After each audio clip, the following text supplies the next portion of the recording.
I accidentally fell into nuclear wastewater, which ended up mutating my genes. I'd just gotten in the car to head home and change clothes when my body started shaking. I coughed up a pool of black sticky fuel. I didn't think much of it at the time. Once I got home, I spent the whole time hunched over the toilet, throwing up what looked like nuclear waste. I was hit with intense chills, even wrapped in thick blankets. I couldn't stop shivering. I had no idea that the radiation was transforming my body. When I woke up the next day, I suddenly felt normal again. More than normal, actually. I felt powerful. So I went to work at the construction site like usual. I didn't expect to walk into the middle of a gang shootout. A bullet sent me flying off the 18th floor.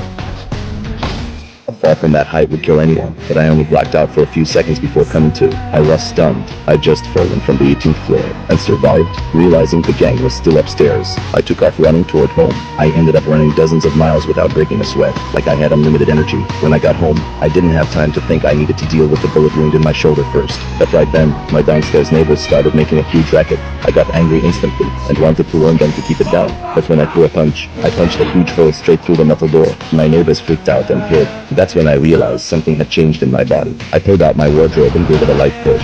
The several hundred-pound cabinet went flying. Then I ripped a radiator off the wall with my bare hands and crushed it flat like it was nothing. It seemed that after falling into that water, I'd gained superpowers. To test it out, I came up with a bold idea. Late at night, I put on a mask and went to an ATM.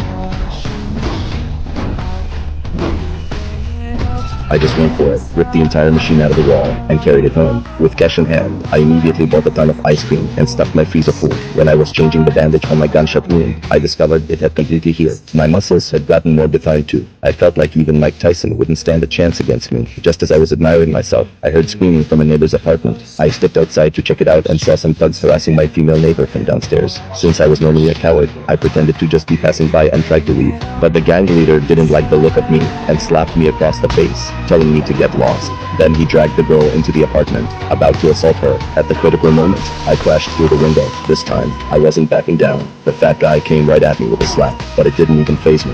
Then I lifted the 300-pound guy right up and threw him out. Another thug tried to back him up, but the next second,